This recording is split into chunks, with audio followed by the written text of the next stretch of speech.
All right. Let me get this stuff over here. Turn this on, and then we all set.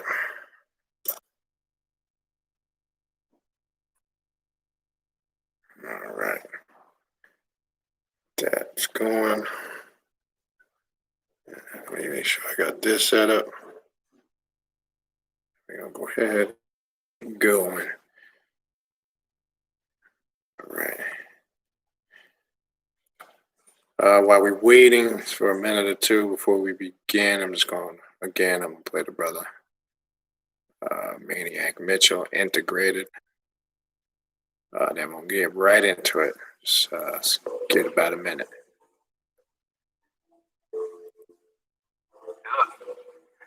There's a lot of things in this world we can't control, people.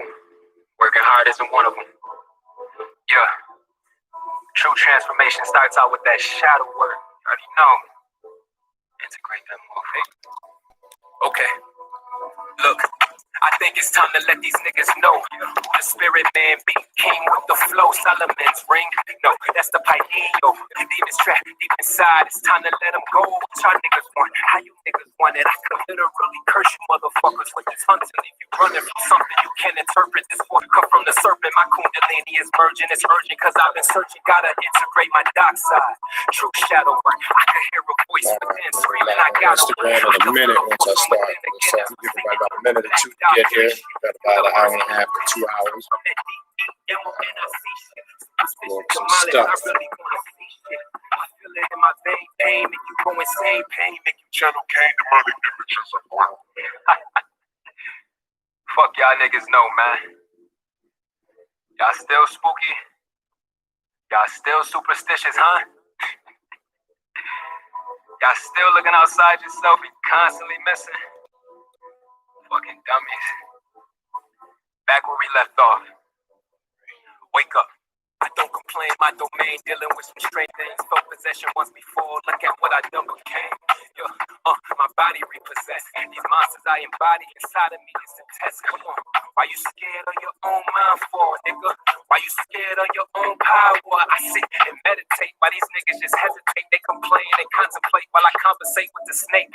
I got a mission to fulfill, I know this shit is odd. I stopped looking outside of myself and found God. A true adversary, a real rebel. I'm done with these allegations from dummies. I'm not your devil. I'm dreaming of bigger things. I'm lucid in astral planes. I'm wicked and really strange. Creating my own lane. You know the name, the game never the same. I'm channeling all this pain that power I will attain. Yeah. What's manifesting people? What's your favorite fucking sorcerer? You know, keep doing your magic.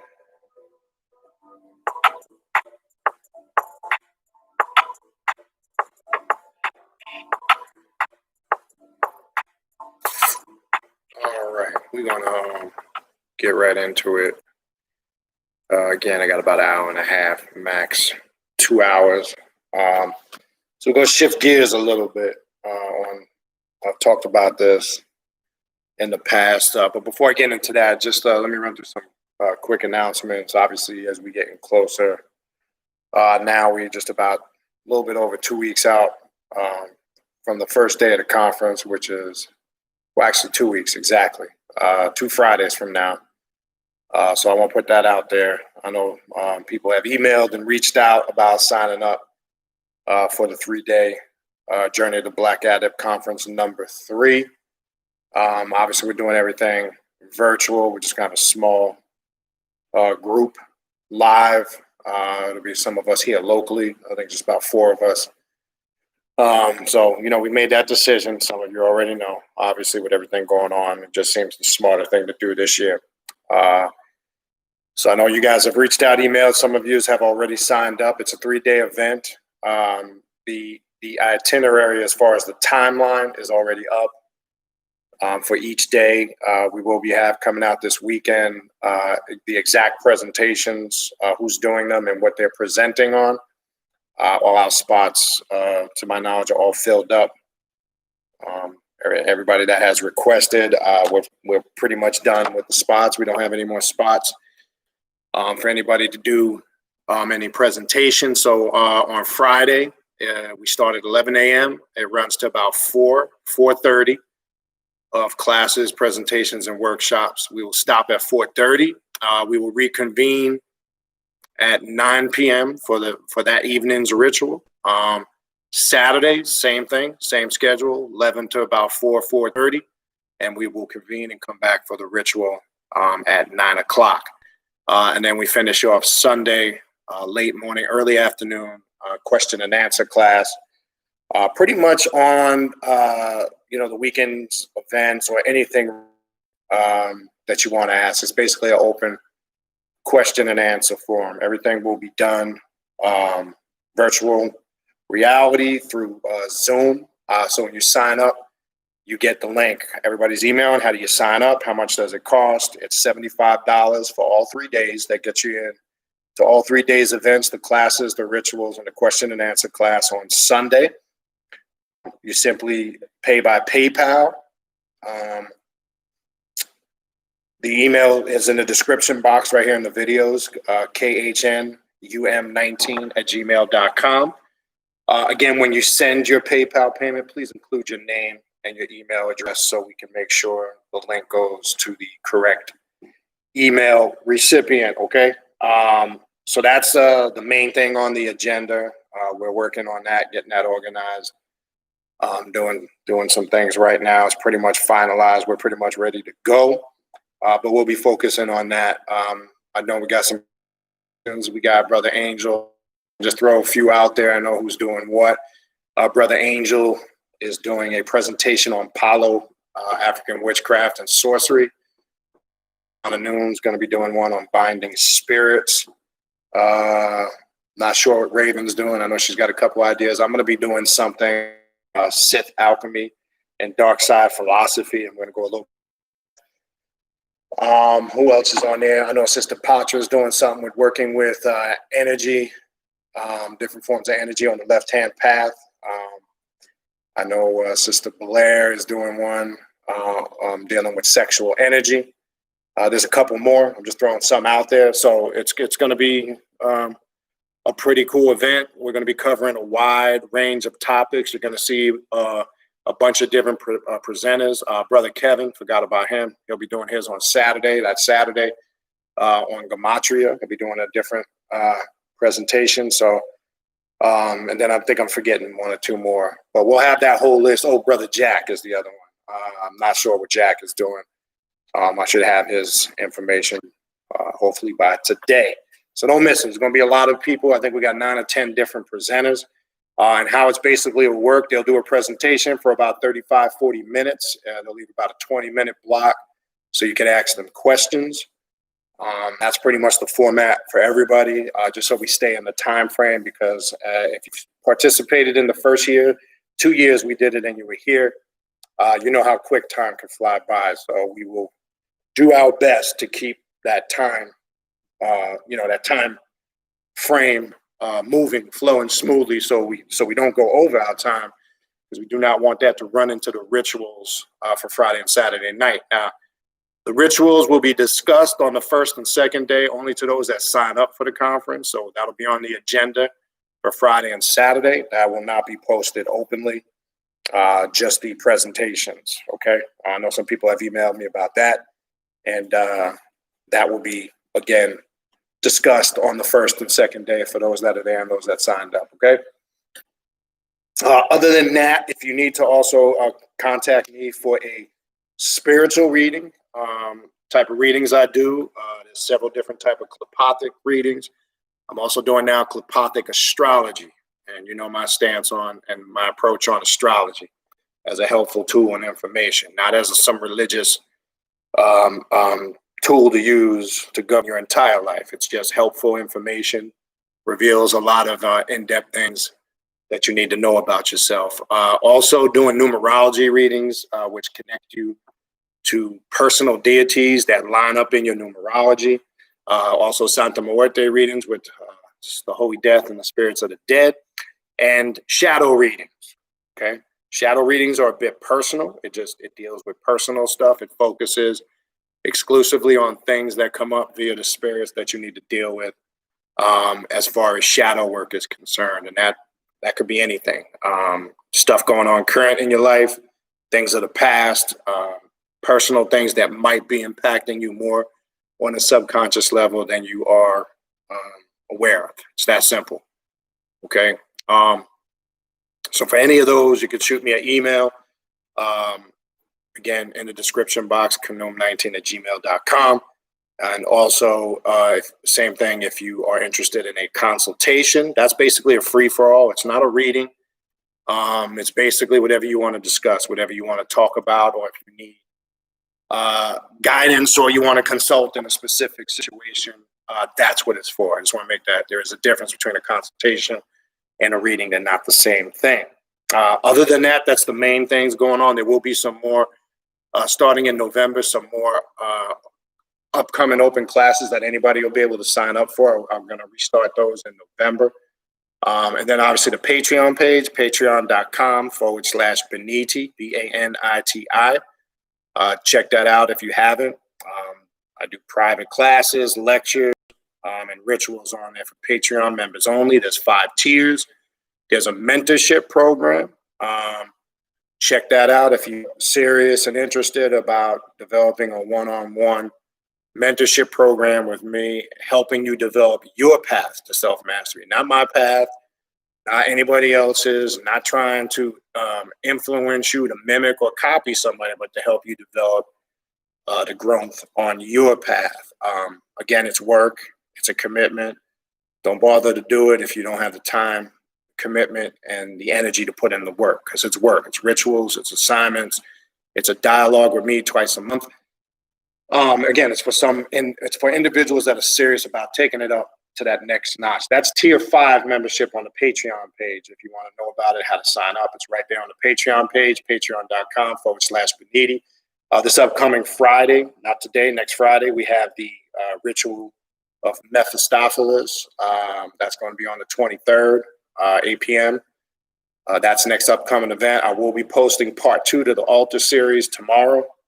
So look for part 2. There's 6 parts to that, where I'll be posting part 2 and some other stuff for those that are members on the Patreon page. So don't forget to check it out, patreon.com/Beniti, Baniti. Also, don't forget to subscribe to the channel. Hit the like button. Hold on, let me get live on Instagram here.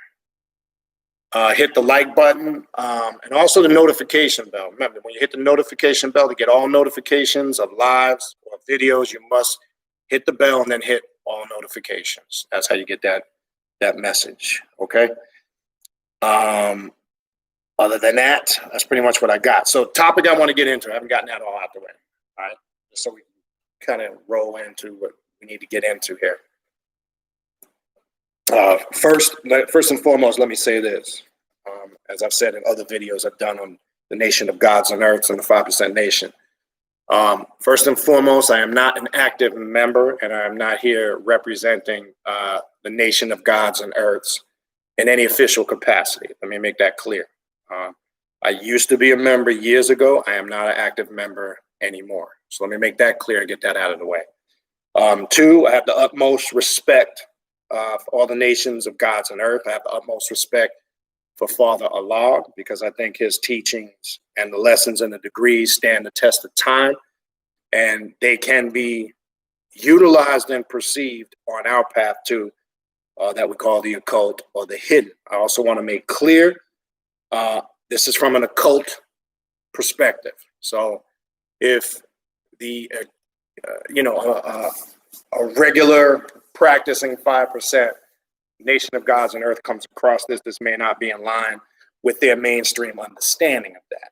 But as I said before, these lessons are out there in the open for anybody to evaluate, choose how to use them.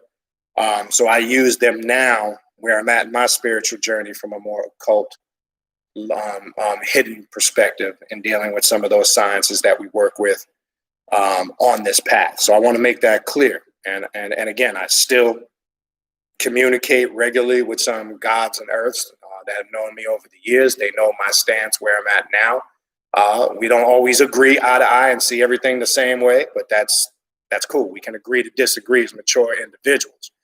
So I'm probably going to be discussing and breaking down some stuff here that's not going to be in line with what the mainstream 5%er or Nation of Gods and Earth member would look at. But remember, the lessons and the degrees about adding on and building and how you see the lessons, right? That's something we always talked about in ciphers. How do you see the lessons, God? How do you build on them? What's your perspective? So we have to understand that everybody's going to have a perspective on knowledge and truth. But obviously that's not going to always line up with everybody's perspective of what that is. And that's okay. We can agree to disagree. I've looked at now when I go back in the degrees and again, in my meditations and spiritual work, and this is just me, it's subjective. I have spiritual communications with Father Allah, and I do feel he definitely was tapped into some higher metaphysical understanding, some higher forms of alchemy, or what some would call magic. I look at the supreme mathematics and the supreme alphabets. It's high forms of numerology. To give you an example, we could just use today's date and year. All right, so today is what? The 16th, right? So we are in the 10th month of the year, which would be knowledge cipher, right? And then if we take down the 1 and the 6, that's knowledge equality. So we're in the year of knowledge cipher, and then we're in the day of knowledge equality, right? When we take the, right, we look at it as wisdom cipher, right? And if we go on to the alphabets, for an example, and we take the 10, that would be, we could equate that to a couple of things. When we take the 1 and the 0, or if we add the years together, just to give you an understanding. So we're in the 10th month, right? We could use a law, right? For the 10th month, we could take the 1 and the 0, a law cipher, even though 0 is not in the supreme alphabets, obviously, because it's a number. So you can't equate it to anything in the alphabets. Then you could obviously take the day, the 1 and the 6, which would be a law father. And then you take the 2 or the 20, and it would be truth to square, right? So the way the supreme mathematics and the supreme alphabets are written, it's really numerology when you look at it and you leave outside the mainstream way of thinking. You can do this. I don't care if it's your name, your birth, your birthday, your knowledge born day. It doesn't matter. You can take your last name. It all equates to supreme mathematics and the supreme alphabets. Whether it's names, first name, last name, even when you take a spiritual name, I don't care if it's a spiritual name inside the Nation of Gods and Earth or a magical name that we use on the occult, there's supreme mathematics. You can do it with anything, okay? That's basically what numerology is, because the numbers line up, convey a personal spiritual message to the individual, or sometimes it could speak as a whole. So you got to look at it two ways. So that's kind of, we're in the month of knowledge cipher, and today would be knowledge equality, right? And equality is something we all strive for. And what the lessons taught, and then I guess, some people get a little confused because, and if you run into any members of the Nation of God's Earth, contrary to belief and contrary to what's promoted, they do not like to be referred to. And I remember this going back years ago when I was a member back in the late 80s, early 90s, very late 80s, early 90s. Were never ever classified as a pro-Black organization. And people get confused when they read the degrees. Don't even like to be referred to as a conscious movement, right? That's a term. This information is for all human families on the planet Earth, regardless of people's misinterpretation of the lessons or the degrees. It doesn't hide the fact of who the original man was. Then people always ask the question, well, from a religious context, the term they use for the devil, well, you got to look at that from an occult breakdown. All the word devil means is adversary. You got to stop looking at this as some mythological being. There's many masks of the adversary, as we know, on the left-hand path of the occult. But in this turn, since we're looking at it from the perspective of the 120, right, what it's really referring to is anything that goes against the laws of nature and truth was considered a devil, right? Or an adversary. See, when you hear that word, don't get religious with it, because then you're going to get confused. You're going to get thrown off. But I'm not going to even bother, and I stopped that years ago. If you get into some of the historical debate of the degrees, that's a lot of people's problems. They want to get into how the lessons are outdated, how is not all surrounded. Some of the stories ain't surrounded by facts. I don't care about any of that stuff because the stories are metaphors. A lot of people bring up the story of Yaqub, right? Even when you go into the plus lessons, how Yaqub roamed through the Holy Land, how Yaqub was born and died, how Yaqub grafted genetically the weaker races, how he traveled through Mecca. Can any of that stuff 100% historically or accurately be founded? No, but I think we need to focus more on is what the teachings and the degrees, the message that it's conveying, just like we can do with any grimoire on the left-hand path, the Necronomicon, right? That's not 100% fact, right? But we can use the Necronomicon as a grimoire personally, how we can work the Sith philosophy that I talked about on last video, right? The Sith mythology can be used the same way. So again, as mature thinking adults, I think we need to focus more on how we can utilize these tools spiritually on our path. So one of the things I wanted to start in the lessons, and again, when you look at the overall core understanding, right? It's about doing for self in the lessons, right? That's what the left-hand path is about. It's about doing for self. It's about recognizing the fact that you are God, right? That if you don't get off your butt and do something for yourself, nothing is going to get done, right? Well, that's basically the foundations of the nation of 5%. The 5% believe that they are God, that there is no mystery God. There is no spook God that resides in the sky that's going to take care of all your problems. They don't believe in a mystery or a spook God. Well, guess what? We don't either on this path. We don't believe that some mystery or spook God is going to come and fix all our problems and do everything for us. We know that to be a God means to be responsible, right? It's that simple. To stop making this shit more complex and spooky than it is, right? See, when people hear that, you say that terminology. If you subscribe to a spiritual practice that promotes that, such as the Nation of Gods and Earth, such as the occult left-hand path, such as Luciferians, right? Oh, that's blasphemy. You can't say that. Blasphemy according to what? Religious ideology? Yes, that's it. Because you're going to say that that's blasphemy or wrong if you have embraced a monotheistic, Christianized concept of what God is. We're not talking about that God, because we know you believe in a fairy tale, mythological spook God that doesn't exist. We're not talking about that, okay? We're talking about someone who is responsible. That's what we mean when we say God, that we're responsible for our actions, that we don't go outside of ourselves. We don't blame anything or anybody for our faults, and we don't give anybody credit for our successes and failures, right? It's work. That is in line with what we do on the occult. I don't see the difference. And this is why I'm saying the teachings as a whole, the foundational core aspects of the teaching, whether you agree with everything or not, is irrelevant. I told you, that's how I approach all spiritual paths. I'm not concerned with every single thing being correct. Whatever I don't resonate with or feel is correct, I just toss it to the side. I don't sit there and try to get into some philosophical debate and get into semantics, because at the end of the day, the shit is pointless, because I could be using that time and energy to do work on myself. So I'm not interested in that. I'm not interested in somebody's perspective on it, opinion. Yeah, I mean, I'll listen. We're all open to have a discussion, but the shit ends when it gets all personal. You get up in your feelings. I'm not interested. All right. One thing I wanted to focus on in one of the plus degrees, because there's a lot of information and science in there. A couple of things I wanted to touch on. All right.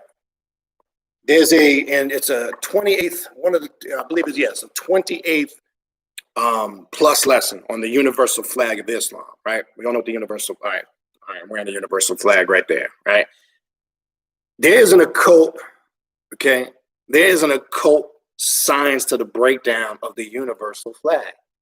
The seven points, the moon, the star, right? All of this is fucking genius when you really understand and break it down. So I'm gonna go through the lesson. All right, the universal flag of Islam is the only flag known of the universe, right? It symbolizes the black man, woman, and child, which they also reflect and connect to the man being the sun, the woman being the moon, and then the star being the child, right? All this is symbolic now. It is composed of the sun with the 8 points, which represents 8 degrees of life or knowledge. So the 8 points, everything on there has a meaning, right? It's almost similar to what we do on this path. Everything has a meaning. So the 8 points represents the 8 degrees of life or knowledge. The sun represents the body of God, the black man, who is a builder and destroyer. And you always hear me say, all of us on this path, male and female, we are constantly building and destroying our universe, right? I should say our multiverses when we tap into our subjective consciousness. We are constantly building and destroying by the decisions we make on a daily basis, right? Because those decisions are going to reflect the result of those decisions, which people spook out. It's really the definition of karma, just cause and effect, right? And through that cause and effect, via the decisions and the choices we make, is we're constantly building and destroying at all times, right? Which you, God, are building and destroying at all times, right?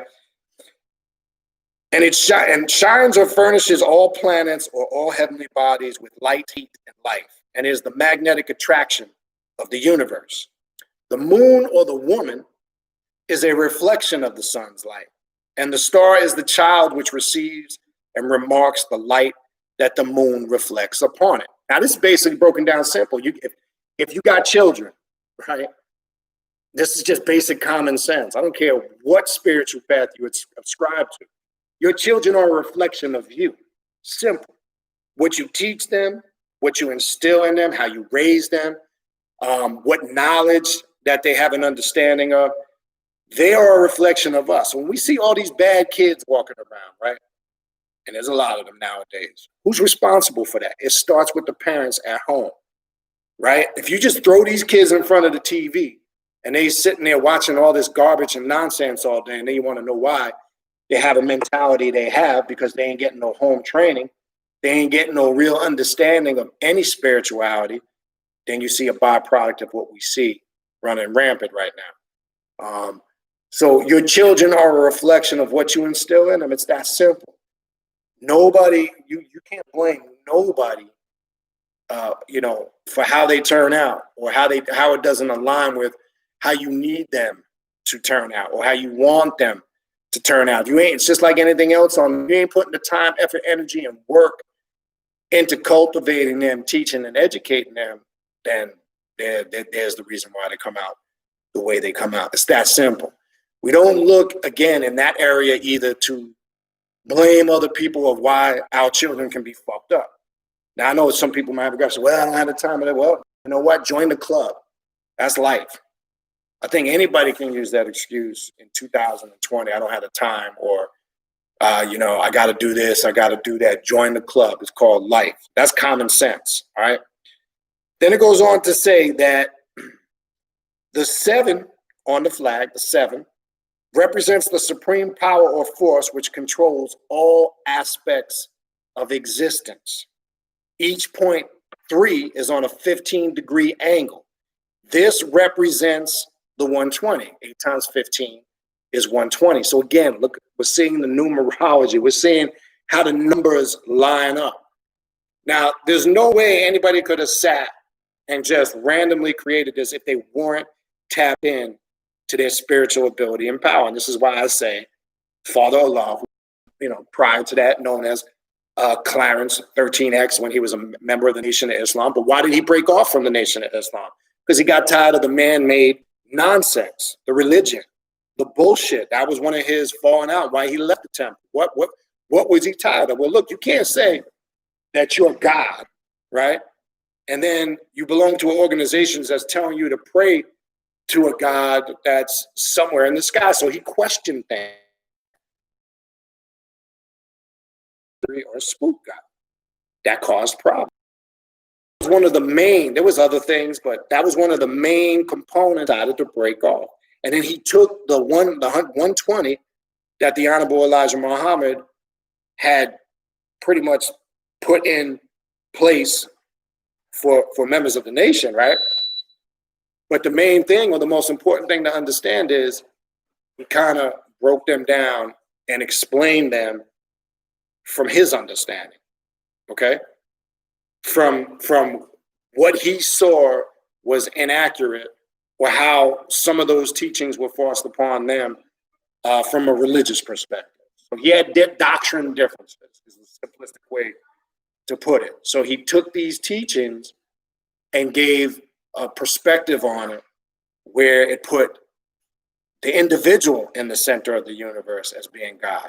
He removed all that mixing in with spookism and mystery God teachings was removed. So that was one of the motivating factors, right? Obviously, also you might know him as Clarence Jowett Smith, put in Father Allah. And again, I don't get into any of the people have their opinion, okay? People like to point out character flaws. I see this all the time. We all got character flaws, okay? So people will point out over the years, and I even remember going back then, during them times, people would always try to find something wrong. And believe me, you can find something wrong in anything if you look hard enough, okay? You just got to look. But again, you have to train your mind to focus on the things that are more beneficial for your spiritual growth. I'm not interested. Nobody's perfect. So I've gotten into that debate over the years. Well, Father Law was this, or he was this, or he used to smoke, or he used to drink, oh, he was a whiner. But let's stick to the teachings, okay? Which one of us can say that we don't have any bad habits or faults or issues? You'd be full of shit if you claim that, right? That's why a majority of us are on this path, because we recognize that, right? And one of our goals is to work on those things. We call it shadow work, right? So let's not go there, because that would be a waste of time and energy, all right? Then it goes on to say, which was utilized in awakening Black man and woman to the realization of themselves as being the father and mothers of civilization. And in turn, they shall educate the people of the earth by freely manifesting to them that which Almighty God or Allah manifested. Now, their definition of Allah, we hear the word Allah. Let's talk about the word Allah in Islam real quick, all right? Just like I used the title I-Self-Lord-And-Master. The 5% nation does not look at Islam the way a traditional practicing Muslim does, or even the way a member of the Nation of Islam does, because they don't practice traditional Islam. That's not what they mean when they say Islam is a way of life. How old is Islam? Well, according to degrees, it's older than the sun, moon, and stars, because they're not talking about it as a religion. They're talking about it as a spiritual way of life. Islam, again, is broken down as I, self, Lord, and Master. In essence, isn't that what we do on this path? I am, or the self, am Lord and Master over the self, right? That's their definition of what Islam means. When they're saying Allah, it does not take on the same connotation that a traditional Sunni Muslim or a mainstream religious monotheistic practicing Muslim looks at it. It simply means arm, leg, arm, head, which represents that the Son of Man, or man itself, right? We are God, right? Human, right? Or what we classify as human, because we tried for years, as the degrees state, to call upon a spook God for food, shelter, and clothing, and that did not work, right? Because if you sit around calling upon a spook God to pay your rent or your mortgage, to put groceries in your house and pay your bills, you're going to starve to death. There's no spook God, to my knowledge, that can do that. And I don't even give a shit if a religious person, a Christian, says, well, the good Lord, you prayed to the good Lord Jesus, he answered my prayers. No, you still had to get up off your ass, run that business, work that job, make that dough. You still had to physically go to the store to get that food, to bring it home and cook it or grow it. Don't sit down and then do all that and give credence to some spook God for doing it. That is the biggest bunch of bullshit ever. So in essence, who's really God here? Okay? That's what this is talking about. Okay? That's what the whole point of this is getting to. So we don't rely on a spook God for food, shelter, and clothing, right? Then it goes on to say, between each point, there is a 45-degree angle that represents the 360 degrees of divine knowledge, which only Allah or God possesses, meaning you, thus making the universal flag of Islam born complete. okay? Islam in general is science of existence and states that the Asiatic black man, the essence, that's not a racist statement, it's fact. I don't care what your ethnicity is. Latino, Asian, European, it doesn't matter. We know it's not a racist statement, it's a factual statement. We know who the first human being that walked the planet. And that was one thing that the lessons promoted or still promotes, but outsiders took as being racist. It's not racist, it's a fact, okay? There's a difference. When there's a fact that's supported by evidence, you can't classify that as racism unless you personally disagree with it and you're up in your emotions and therefore it becomes personal. That's different. But this is a scientific fact. I don't even think we need to have that discussion. That's kindergarten knowledge, right? But this is why one of the reasons why the nation of gods and earth has always been classified as a pro-black, anti-white, racist organization. And that's not true. They don't even consider themselves an organization. Go back and do your history. Father Allah made it clear back then, and it's been made clear from way back then to the present day. This is universal knowledge of any human being on the planet Earth. Okay? And it's not a religion. They made sure they steered clear from that. They didn't want to be classified as a black conscious organization or movement. Because there's a reason for that. Because it puts you in that box. You understand? It puts you in those parameters where people can characterize you, classify you, and put a title on you. One, more so they can feel comfortable because of their insecurities and their fears. Okay? More so for that. Hold on one second.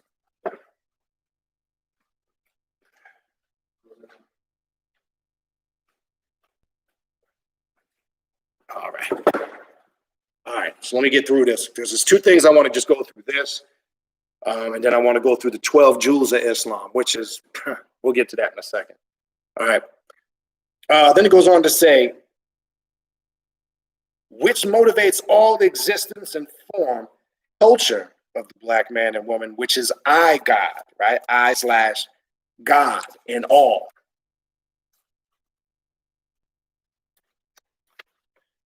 Of its divinity, right? It is life within itself.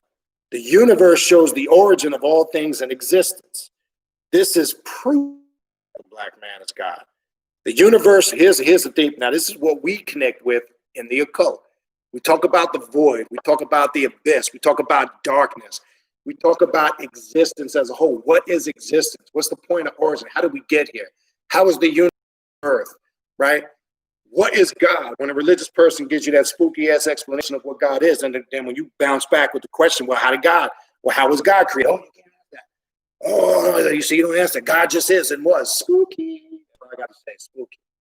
See, that's that bullshit that they want you to feed on so you can stay in a mind state of ignorance and foolishness, right? So check this out. The universe is darkness, and existing within that darkness is light. Check it out. In the form of intelligence, not artificial light. What do we refer to as the mask or the archetype Lucifer? Means light bearer, right? What is the light that Lucifer bears? Intellect. Get the definition out your head of that religious shit, right?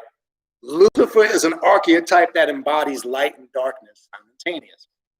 This is where we get the concepts that one must go into the darkness to do the work of the light, because true intellect or light is found in darkness.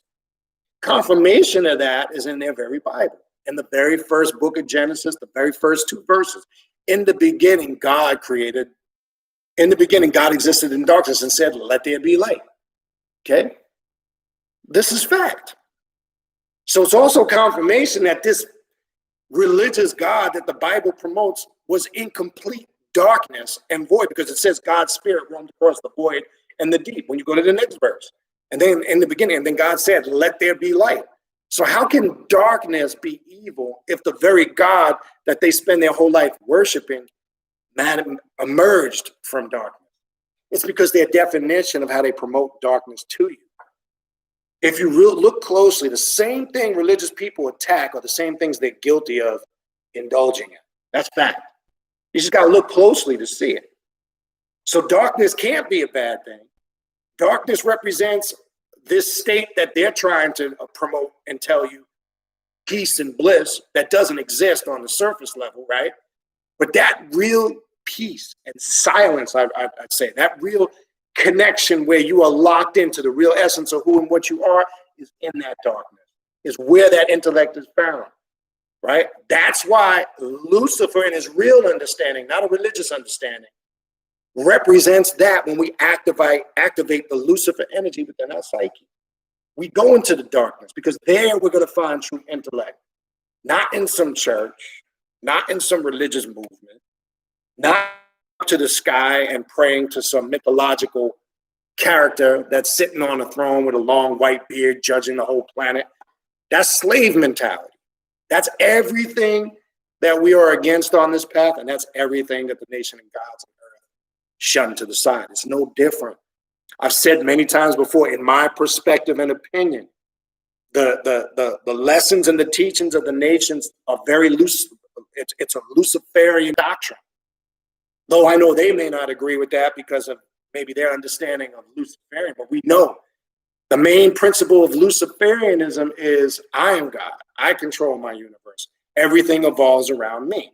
It is very Luciferian in nature, regardless. You don't have to use the title. You don't have to identify and classify with it. It's the concept and the practice of what that represents is almost in line with this. There's no difference. And this is where we probably part ways. And again, as I said before, I still communicate and talk with some gods and earths I grew up with growing up in New York. And I credit, again, the music of hip hop and the culture. This was my first introduction in the 80s to consciousness and spirituality, for lack of a better word.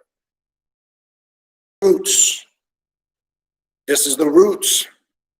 And I stay true to the roots. Again, if you're joining late, I'm not here in any official capacity representing the 5% nation or the nation of gods and earth. So I want to make that clear. This is my occult understanding of it now in 2020, from coming from a perspective way back then. And it's many times over the years, I still study my lessons. I still study my degrees. I just may not utilize it the same way I used it 25, 30 years ago. Okay? Because there is a science behind this if you really understand it. And this is why I've said many times before, I truly believe Father Allah, Clarence Jowers Smith, was tapped in. He tapped in to the divine potential of his mind. He was different. And regardless, and let me throw this out there. People talk shit. There's been a lot of other leaders over the years. This man had such an effect and power at that time to the point where there was multiple attempts on his life. To this day, they claim they don't know who shot him. He stood behind. How many of us can say that? He didn't give a fuck. He stood behind what he was teaching. Now, remember, this stuff was being taught back in the 60s, right? 50s and 60s. Yes, and we're in 20. Do you know the type of bullshit they were facing back then? So this was a man that stood firm on this to the point where he lost his very life for what he stood for. I don't want to say believe in the sense of religion, but he believed in the principles of being God, doing for self. To the very point, even after the first attempt on his life, he still didn't let back. And he even sensed or felt that would be his destination because of what was going on back then. Now that's a lot to say for these fake ass motherfuckers today who claim to be so this and that and pro this and that, but they ain't doing shit about it, but getting on Facebook and typing on a computer about how big and bad they are, and they don't even show their face. I'm not talking about the keyboard gangsters, I call them over the years. They get on the computer, they create fake avatars, fake names, and then they like to talk a bunch of shit. Show yourself, show and prove what you got to hide. If you don't want nobody to see your face, I've dealt with that off and on over the years, right? Or when we have people call into time, it doesn't happen a lot, but it'll happen occasionally. And I say, well, call in. Tell everybody your name. Show your face, right? What you got to hide. Because if you can't do that, then you don't stand for shit. And if you don't have the ability to do that, then there's something you're running from, something you're hiding from. I say all that to say, long story short, Clarence Jowers Smith stood firm on what he stood for to the very point of losing his life. Okay? Now, regardless of character flaws, because we can look at any great leaders and any movements over the years, we can all find something wrong with them. But see, that's part of the programming process that they do to us to create that hate. I'm not talking about obvious people who have done horrific things. I'm talking about stupid shit. Like, all right, we could even take a modern day leader who, by the way, is very ill right now. Nobody talks about Jesse Jackson, right? You remember Jesse Jackson during that time where there was that issue in Yugoslavia, right? He did a lot of, whether you agree with, I don't get into the politics. You look at all his accomplishments, and then what do? They destroy him. Well, he had an affair. He stop. Come on. Really? So that takes away from the accomplishments. I say that to say, because with Clarence 13X, they say, oh, well, he drank wine, he drank alcohol, and he smoked. Okay. And, well, you know, see, here comes people's religious mindset. Well, you shouldn't smoke because of that. And the lesson, but he never said he was perfect. And lessons teach on the hog and pork and alcohol. But remember, you see, what we're doing subconsciously, we have this religious mindset of what a messenger or a spiritual guide should be. And we say sometimes we're not religious, but we put them in the parameters of a religious figure. That's some personal shit he had to deal with. I don't really care if he smoked and drank. Okay, and I've heard this over the years. Well, I see some, you know, over the years, I see a lot of gods on earth, they drink and they smoke. Not all, some do. What's your point? Well, the lessons say this. But see, what you're doing again, you're putting everything into a box and a parameter, and you're judging it via religion. That's that individual's own personal burden and issue that they got to deal with. That is not a reflection in its entirety of the teachings. It goes back to no different than the children, the sun, the moon, and the star, right? The stars, the children, are a reflection of the sun and the moon. It's the same thing. That's going to be a reflection of what's instilled in them and what's not instilled in them, okay?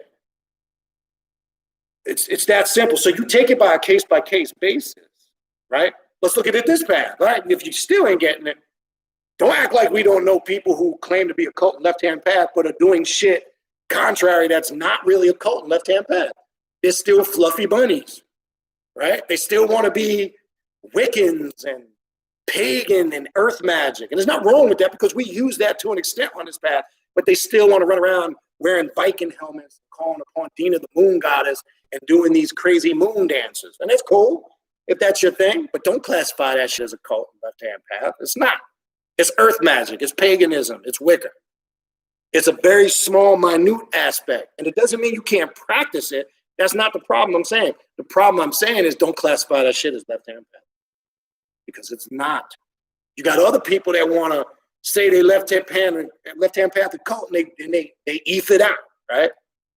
They Santeria it down, right? Everything is the Orishi, but they're a cult. That's not a cult, people. It's spiritual, traditional African spirituality, and that's fine.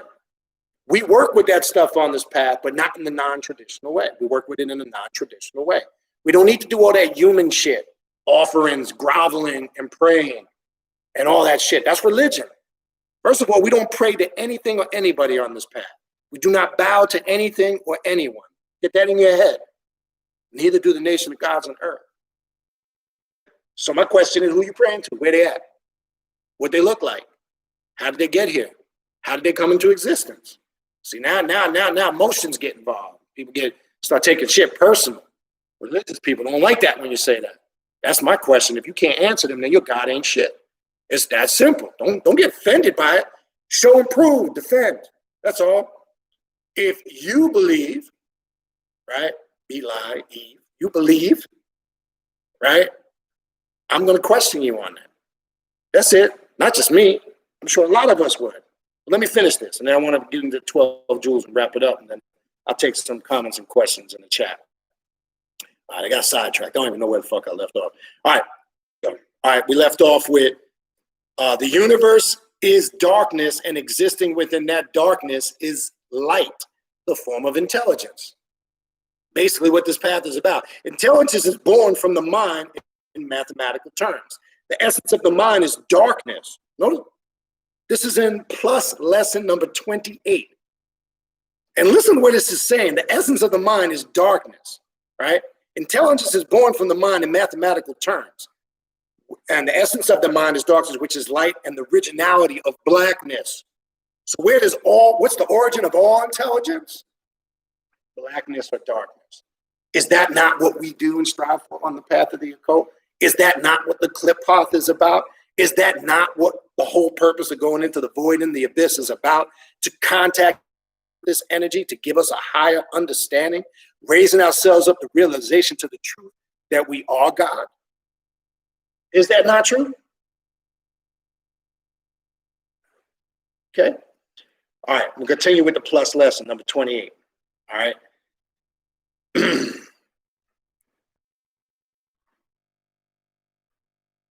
The blackness is a unique manifestation of Allah.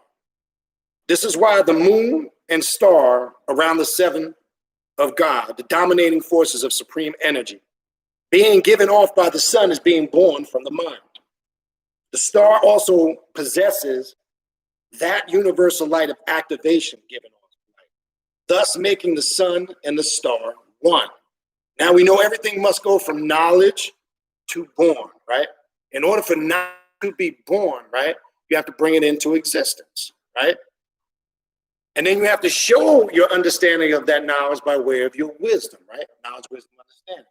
Then it goes on to say, so why is there only 8 points and not 9, meaning on the universal flag? Why is it only 8 points, not 9? Good question. Because now life is a constant elevation. Therefore, the process of elevation is seen when he begins to build upon these 8 points. Supreme mathematics, supreme alphabets, student enrollment, the lost and found, Muslim lesson number 1, the 1 in 40, lost and found lesson number 2, actual facts, the soul of facts. I know the 12 Jews of Islam I mentioned here, but I'm going to go through that. Also, the 12 Jews of Islam. Actual facts and soul of facts, a reality can be born complete. The 7 is the center to show that everything must rotate around God in order to survive. That's what the 7 represents. Everything rotates around that. All right. So this is important to understand. That's plus lesson 28 in the plus lessons. Okay. There's more. I'm gonna in the future tackle more. I'm gonna shift real quick to the 12 jewels of Islam. Right now, this is just so grounded in reality. Right. If you're not striving for this, and most people don't, what are the 12 jewels? Knowledge, wisdom, understanding, freedom, justice, equality, food, clothing, shelter, love, peace, and happiness. Let's go through them real quick. Those 12 jewels, even though this is considered a plus degree, if you are a member of the Nation of Gods and Earth, or you are, you know that this is given to you at some point after you get student enrollment, you 1 to 10, get your lost and found, you 1 to 40, etc. Actual and soul facts. This is also given to you and explained. Right? Even though it's considered, it depends, it's considered a plus lesson too, right? Knowledge, notice that's first. Let's look at the numbers, and I'm going to add the numbers up, and we can equate it, like I told you, the supreme mathematics and the supreme alphabets have a lot of numerology and spiritual science to it, right? Notice the knowledge, wisdom, understanding, by the way, lines up when you go back to when you go back to the supreme mathematics. First 3 line up, but check it out. Let's talk about the first one, knowledge. Without that being first and foremost, you can't accomplish anything, okay? Knowledge is the root, origin, and source of all your success. And this is why that is first when I talk about the 5 P's of self-mastery. Knowledge, right? Spiritual, first. Wisdom is second, right? All right, wisdom is how you apply your knowledge. If you could have knowledge, right? You could be a walking encyclopedia. You could be regurgitating information. That's cool. But do you have the wisdom to apply that knowledge where you can get the results? So it doesn't mean because somebody got knowledge and a lot of stuff on the dome, that's irrelevant if they can't apply that knowledge by way of their wisdom, right? The wisdom confirms that you understand that knowledge, right? 3, that's the third jewel of Islam, understanding, right? These all piggyback off each other now. Pay attention, okay? That's the understanding, right? Then and only then can you truly have freedom, right? We talk about spiritual sovereignty on this path. What is spiritual sovereignty? Okay. Spiritual sovereignty is when you control your spiritual destiny, your spiritual destination, your spiritual choice of how to practice your spirituality. That's true freedom. We're not talking about sovereignty, legal Moorish sovereignty. That's not real freedom. That's still pleading with the system to give them something that you write anyway. That's a whole nother story. I don't bother addressing that right now. So it talks about true spiritual freedom. Then when you are truly free, only does justice apply, right? Which is the 5th jewel of this, justice, right? So now true justice is having knowledge, wisdom, understanding, and freedom. You can't have true justice if you don't have knowledge, wisdom, understanding, and freedom. So people talk about true justice. Look at what's going on right now everywhere. People want justice, but that's being masked behind all this bullshit that you see going on in the world right now. All these movements, protesting, politics, it's being disguised and given to you as you will have that justice, and it's not. Because without real knowledge, you can't have any justice. And then obviously you can't have no wisdom, understanding, and freedom. Now, only when knowledge, wisdom, understanding, and freedom and justice working in harmony can real equality exist, right? So now we're at the 6th. That's the first. Knowledge, wisdom, understanding, freedom, justice, equality. That's when real equality can exist, when there's knowledge, wisdom, understanding, freedom, and justice working in its true form and capacity. That's the first half of the 12 jewels of Islam. Now notice the 12 jewels, you take the 1 and 2 together, 3, you get understanding, right? Now this is just my breakdown of it. It's not here. I take all these numbers and I equate them. Then we could take them to the alphabet, and I'm going to go back and I'm going to show you. So we see the 12 jewels really equals understanding. You must understand these 12 jewels and how to apply them in order to be successful on this path. Now let's go jewels 7 to 12, right? This deals with more worldly things, right? Because notice it addresses the higher spiritual aspects first, and now we're going to shift into things we need on the objective realm to survive. I don't give a fuck what anybody says. First one being food, right? Food's a necessity. I don't give a fuck what anybody says. Stop acting like you're so spiritual and holy and I don't meditate. I don't need food. It speaks for itself. Actually, the first 3, food, clothing, and shelter, are jewels 7, 8, and 9. Okay? Food, clothing, shelter. Right? We all need that to survive, right? Don't get spooky. No, you see, I can levitate, astrally travel, and leave my body, but your ass got to come back here while you're still breathing, right? Still needs to eat something. Your ass still needs to put on some clothing to walk the fuck outside, and you need a damn roof over your head. See, this is the practicality of the lessons. And like it says in the degrees, we called upon a mystery God for food, clothing, and shelter, and he did not respond. So what did we do? We got up off our ass and we did something for ourselves. That's what the lessons teach. Ain't that what we do? I'm not sitting around waiting for Jehovah, Yahweh, Elohim, any of the titles we like to use to feel special and holy. Ain't going to do shit for you. Don't do nothing. Sit around and rely on that spook God to bring you food, clothing, and shelter. But I can tell you what's going to happen. You're going to be butt naked, assed out. You're going to be evicted from your house to eat. Okay? Bottom line, food, clothing, and shelter. Jewels 7, 8, and 9. Then, if we have jewels, okay, 1 to 9, only then can we have jewels 10 to 12. I'm trying to show you how these piggyback off each other, and they are connected. So what are jewels 10? Jewels 10 is love, right? Everybody says love is the key. Love is all we need. Love is the answer. But then it is, what's your definition of love? We're not talking about physical love. That's not what the lessons are talking about. First and foremost, love of self, right? Love of self is first and foremost. You don't love yourself, you can't love anybody else. That's number 1. Number 2, it's talking about what Eastern mysticism refers to as divine ishq, love of nature, love of creation, love of human beings, love of how all things are interconnected in the universe. That's true love when you see how everything functions and works together, right? We call it divine love, divine ishq, right? You see that in how we work with the path of the occult. Even some of these darker forces or energies we work with, we get that type of spiritual connection with them. I don't care how it comes, but it comes. People talk about it all the time, right? Peace. This is a tricky one, in my opinion. Not false illusionary peace on the surface, how they teach we're all equal, we're all the same, we're all going to be holding hands, singing kumbaya and all that shit. No.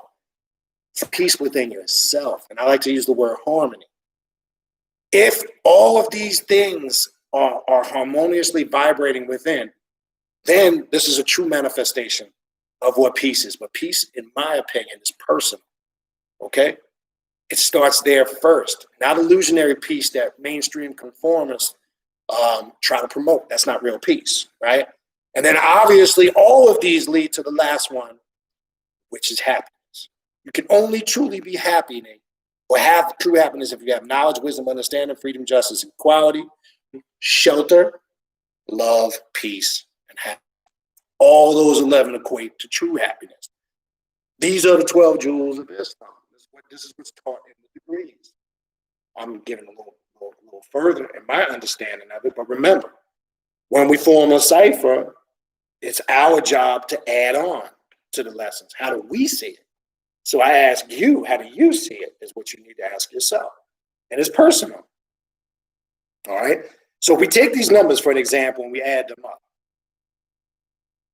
1, 3, 6, 10, 15, 21, 28, 36, 45, 55, 66,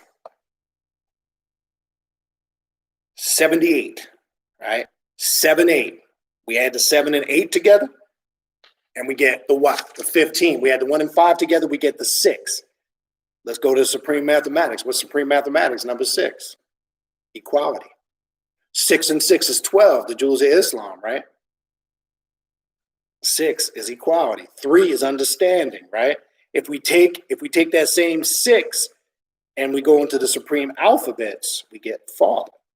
If we take the 1 and 2 separately, we get a law or born a law, right? A law being 1, or A in the alphabets, and B or born being number 2. This is not a coincidence, people. Okay? This is not a coincidence. I could do this all day with the supreme mathematics and the supreme alphabets. I could do it all day with anything. I could do it with your name, your first and your last name. I could do it with your first, middle, last name. I can do it with birth dates. I can do it with names, titles. And it all connects with the understanding. That's how you know there's something divine here that Father Allah was tapping into when it comes to supreme mathematics and the supreme alphabet.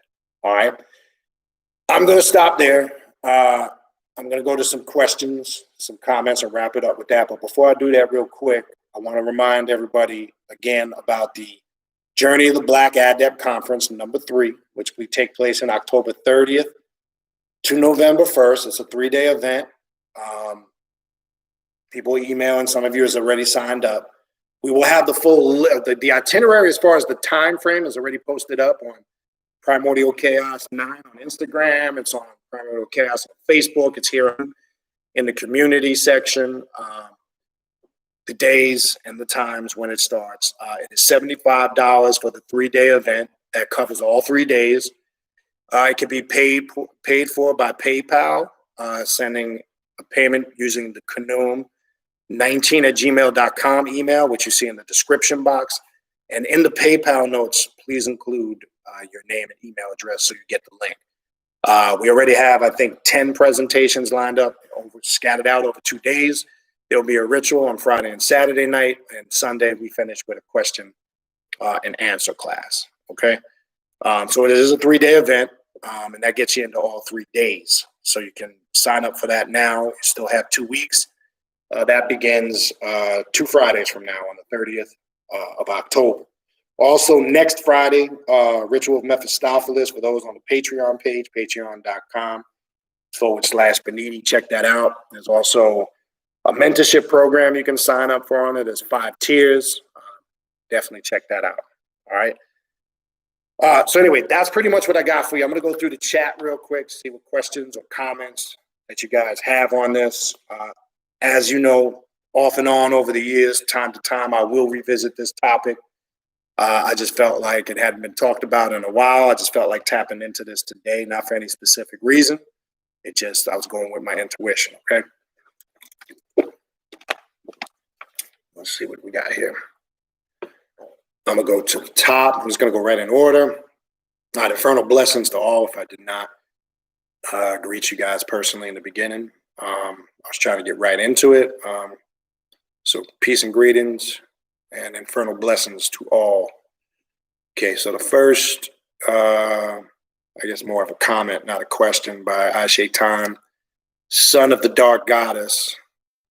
Says, shadow work to each his own, but people make things difficult or complicated. You still know, which I disagree with. I'm not really sure, to be honest with you, 100% what that means. But the first part, I don't know the second part, what you mean about working in this world, which I disagree with.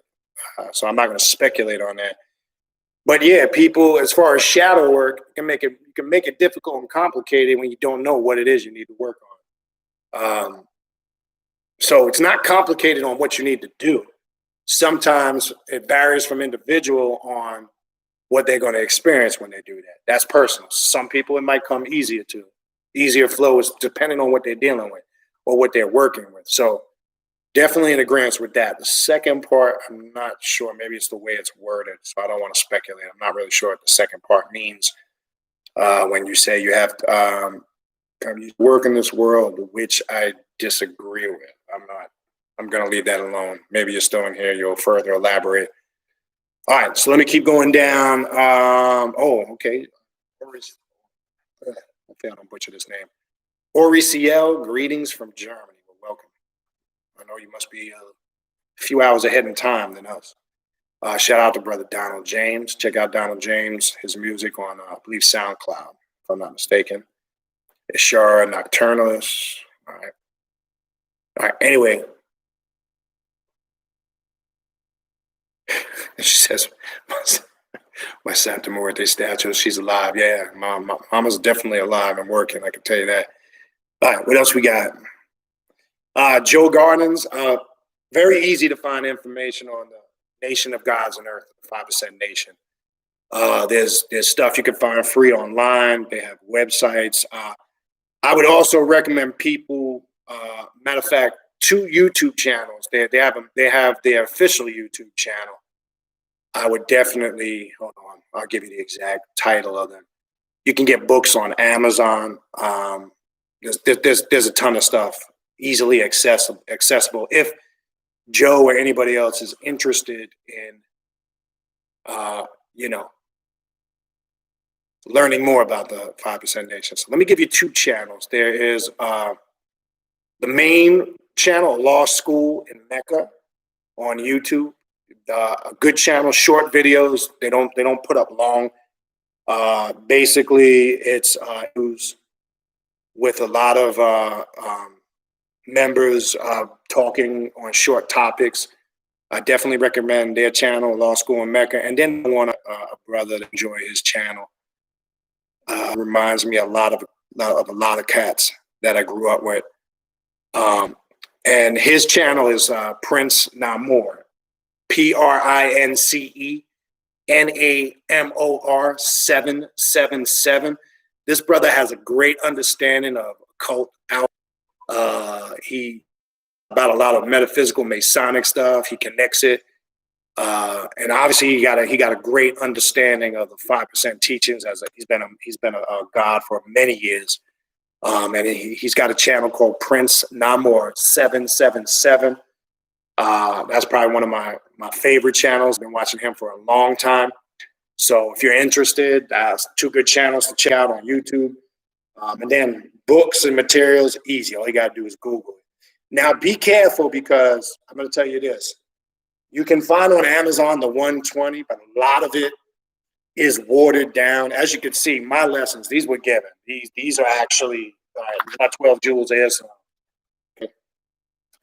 You know, we were given to them back in the day. They were given to you, okay, or somebody that was a teacher or was given born to their seed or children that they were educating. You got them in stages or steps. Now there are books that claim to have the 120 in them. Be careful because some of the wording on them could be a little bit off, but it'll give you the foundation. Like you can find the 120 on Amazon.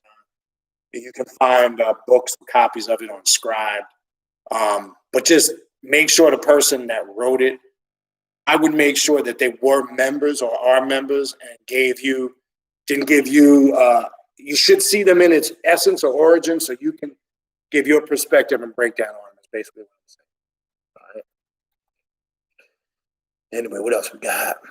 Shout out to Maniac Mitchell, who I played his track in the beginning, integrated. Support that brother too on SoundCloud Music. All right. And I'm going to reach out next Hip Hop and the Cult show. I got to get with Set Typhoon. I'll bring him back on the show. We were trying to bring him back last month when we had all those problems. But I'm not sure if you see this, brother. Reach out to me or I'll shoot you an email. What else we got?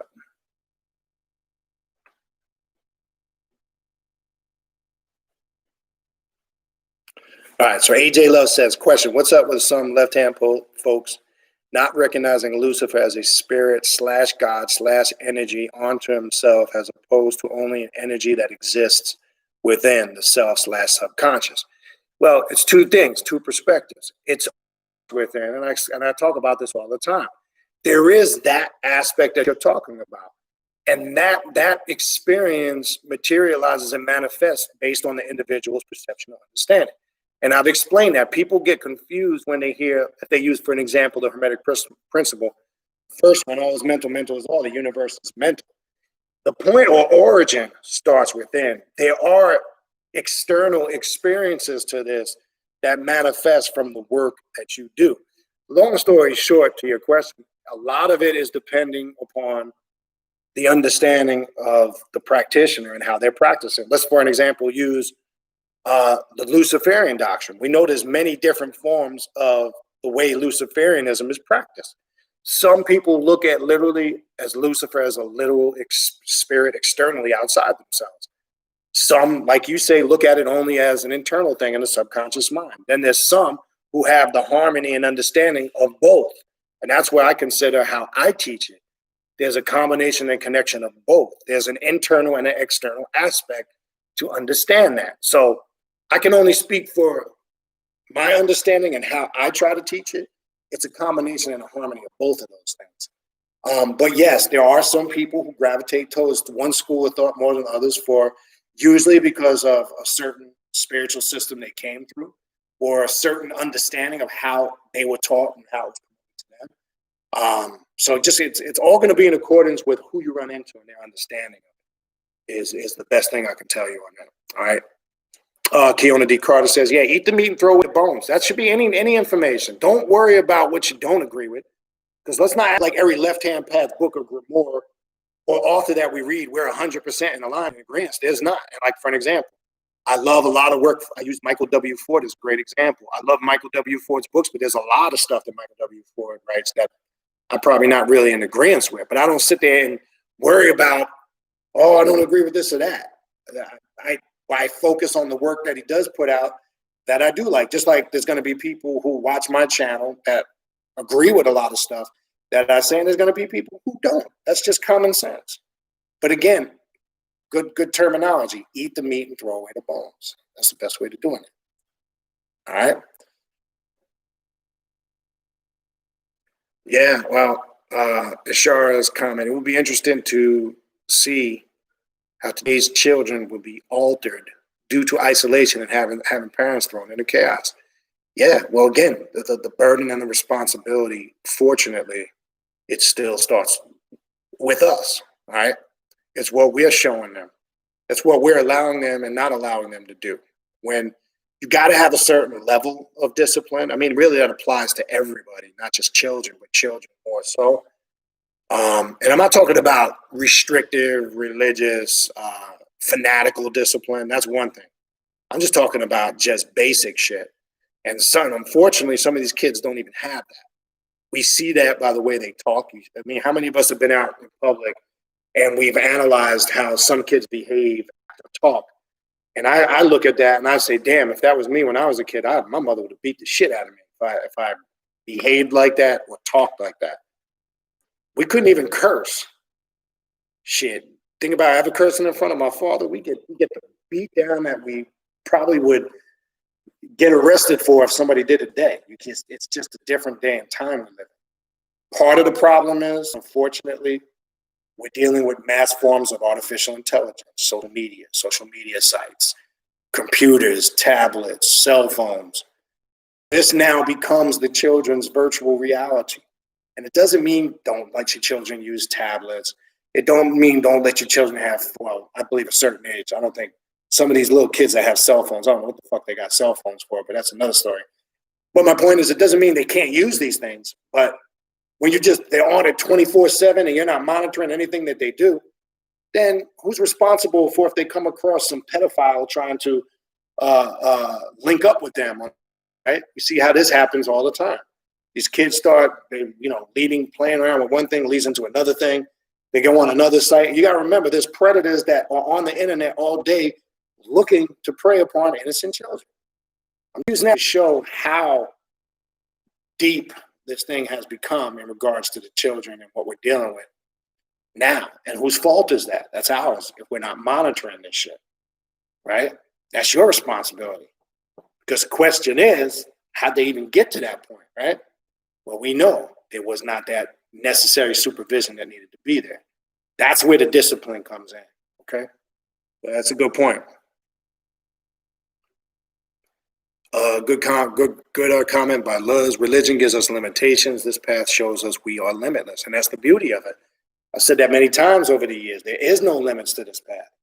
Like, you could practice any system of spirituality and shape it to fit your practice. And today's example, the supreme mathematics, the alpha is the 120 of the 5% nation, the nations of gods and earth. See, we can do that on the occult left-hand path. We can do that and use these degrees, get our understanding of it to make it work for our path. I'm not using it the way the mainstream traditional practitioner would. And even though, in essence, the degrees and the lessons really, in my opinion, aren't mainstream at all, but I'm just saying we can do this with any spiritual system. That's the beauty of it. And nobody can really judge or criticize because we're not laying claim to any specific ideology. That's the beauty of it. And that's why I said in the beginning of the video and in the middle, and I'll say it again.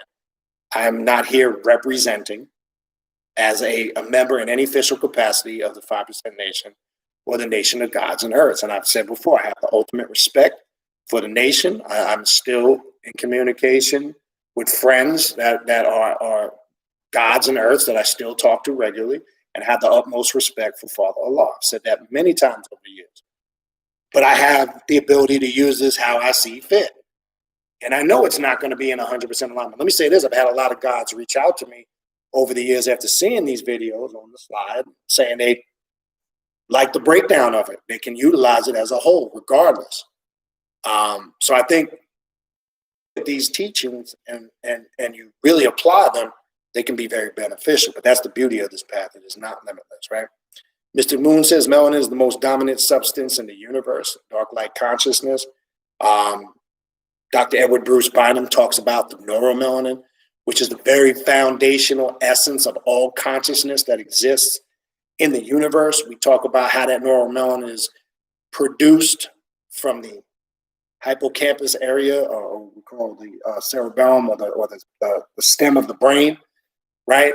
We call that the superhighway of consciousness, where that consciousness flows. Now, but when we talk about melanin, we need to understand the difference between neuromelanin, which is the root of that very fabric or dominant substance that you talk about in the universe, and then there's the neuromelanin, which is the physical pigment of how that manifests in some. This is why we have different skin tones, shades, hues, colors. Some can be from the darkest of black blue to the lightest of high yellow to pale, and still be part of the melanated family, because it shows the varying degrees of the manifestation of the neuromelanin. So some people confuse, because somebody's dark skin, they have more soul. That's not true. I could witness that playing drums with people over the years. I've watched some very dark-skinned brothers get on the drums and they can't play worth a lick of shit. And then I've seen vice versa. Somebody who's more fair-skinned, might have straight hair, could be Latino or another ethnicity, and they get on the drums and they have way more rhythm, right? Yeah, so understand the difference between neuromelanin and neuromelanin. It's two different things, right? What you're talking about is the neuromelanin. That's the very fabric. And every ethnicity, and again, you can find what I'm saying in Dr. Edward Bruce Biner's book, Dark Light Consciousness. He talks about how every ethnicity has the capacity to produce that neuromelanin, right? It's just some, it manifests in others more than some. So yes, that's an important thing to understand. And in essence, that's what the lessons and the degrees are talking about here. And this is why they'll use the terms that this is the very core existence. When I was going through the universal flag and it was breaking down how this, the mind or the darkness of the original Black Asiatic man, how this manifested, it was referring to that brain power, right? That is used to manifest that knowledge. In essence, we can liken it to that substance, right? If we wanted to add on or build to the lesson of the degree, even though that's not there in the degree, I'm just telling you, when I look at it, that's my understanding. Remember, it's our job as gods to add on to the build. But what else we have? All right, try to take a few more here. Shout out to you, Vegas Monster. Joe Garden says, America are all Christian scientists. They want to believe in a God, but they need proof. Yeah. Mystic Moon says, Jesus drank wine and hung out with prostitutes, but no one's saying nothing about it. Yeah, well, that's true. But remember, right? Jesus referred to himself as the great physician when they questioned him on that. Why you hang out with these lowlifes? Why you hang out with these tax collectors and charlatans and prostitutes and this and that? And what did he say? He used the metaphor. Man, he killed them with the metaphors, right? He said, a physician goes to heal the sick, right? A physician doesn't go to somebody that's in perfect health. So he was basically saying to them, you're questioning me, you don't need the healing. This is why I go amongst these people, because these are the sick. He was talking about mentally and spiritually, right? They didn't like that because they wanted him to cater to their ego so they could feel special, meaning the Pharisees and the Sadducees and the high priests of that time, right? So he was ostracized for going to people, right? It's no different in the lessons and the degrees here, right? What do they call somebody? What is the job of a 5% or a nation of God on earth to do? To go to the uncivilized. What do they classify as the uncivilized? Someone who doesn't have knowledge of self. So a 5%'s purpose, they're not really so much concerned with the civilized, yeah, because we'll have our ciphers and our breakdowns, but their main goal is to civilize the uncivilized. Is that not what Jesus did when he came? Right? He was teaching civilization to the uncivilized. Now, civilization or being civilized is not just your basic thing. Not talking about just your caveman and it's talking about on all levels, spiritually, mentally, emotionally, teaching them knowledge of self. That's in essence what Jesus was doing. He came to the uncivilized and was trying to teach them civilizing them. Right? And the thing is, he was ostracized for it.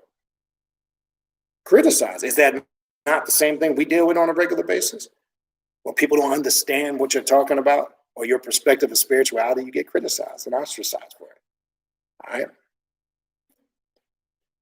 All right.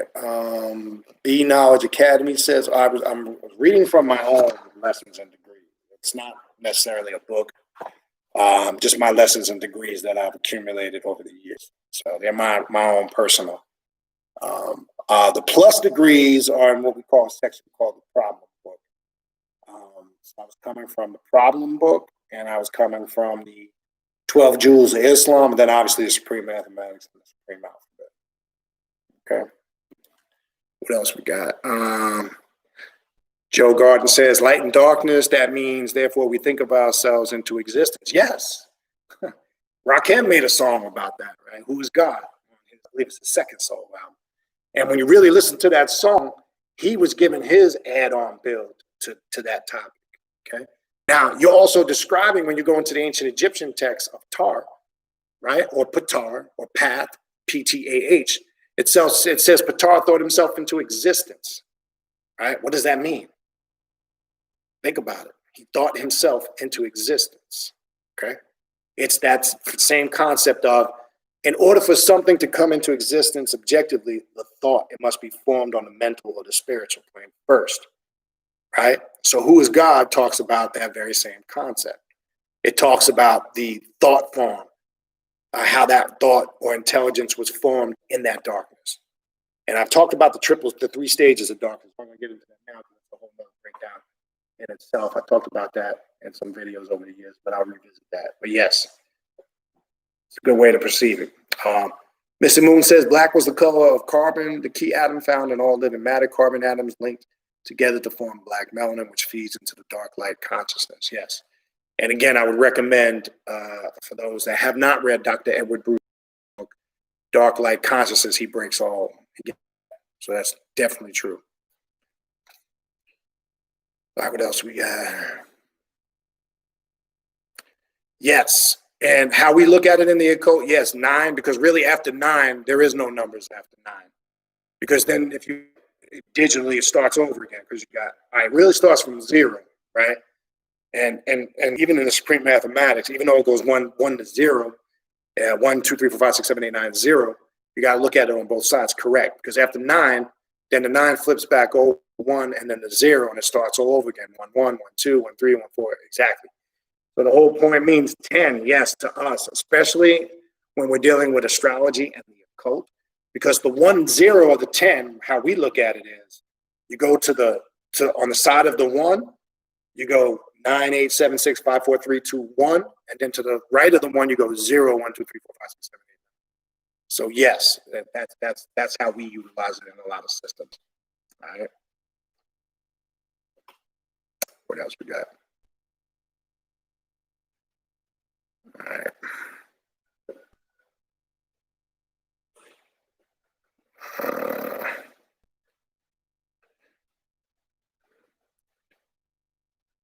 So Joe Garden says, wisdom is knowledge applied correctly. How do you understand things? Based on how you perceive them. Okay. Now, your perception is always not going to be in alignment with everybody else's perception.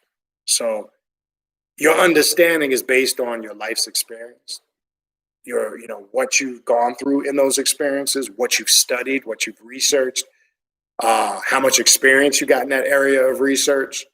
All of those factor into your understanding.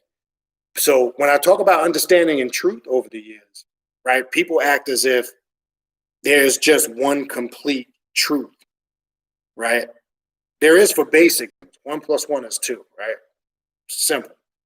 But when it comes to things of a spiritual nature that vibrate out of person, place, and thing, or 3-dimensional, that's a whole different beast to attack.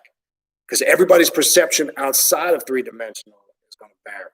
So 1, it depends on what we're talking about. 2, it depends on the people involved in that cipher or conversation of what their understanding is there on those topics based on their experience. So that's going to vary from person to person. You're going to understand things on your own personal level by what you've experienced is going to determine how you perceive that understanding. It's that simple. You got to understand that too also when you're talking to people, because you might be on a higher level of understanding they are, and you can't get frustrated with them if you think they're going to be where you are, or vice versa.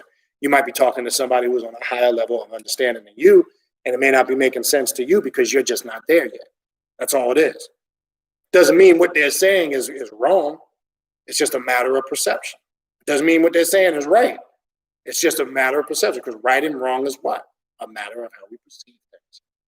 Because we can look at the same thing with a group of people and have a conversation where one person might perceive the topic of the conversation as being wrong, and then it might be the same person involved in that conversation look at it totally different. That's it's right. So it's based on perception. All right.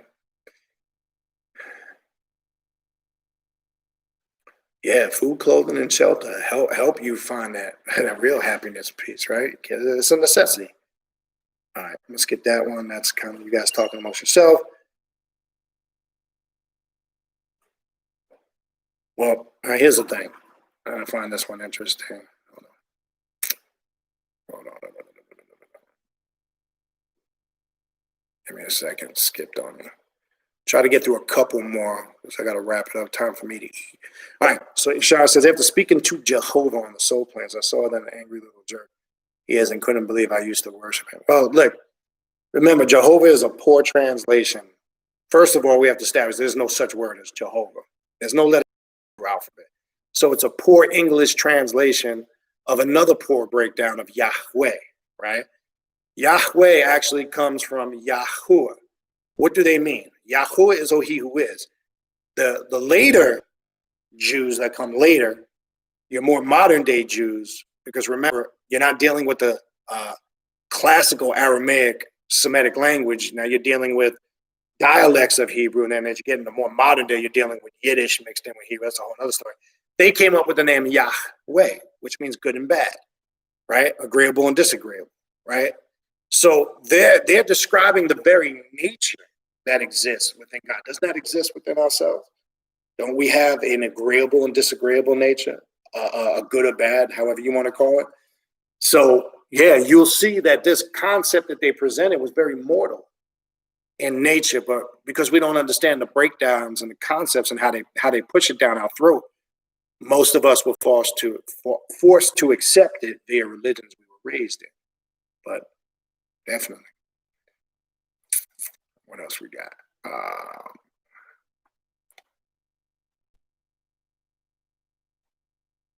Yes, peace is it is an inner harmony. You got to have that first before, I know people want to promote we're all equal, we're all the same, love your neighbor. We don't live in that reality of that world. Okay? Never have, never will. All you got to do is look around you. Fucked up. That's what gets people trapped in these ideologies. Starts with self. All right? What else we got?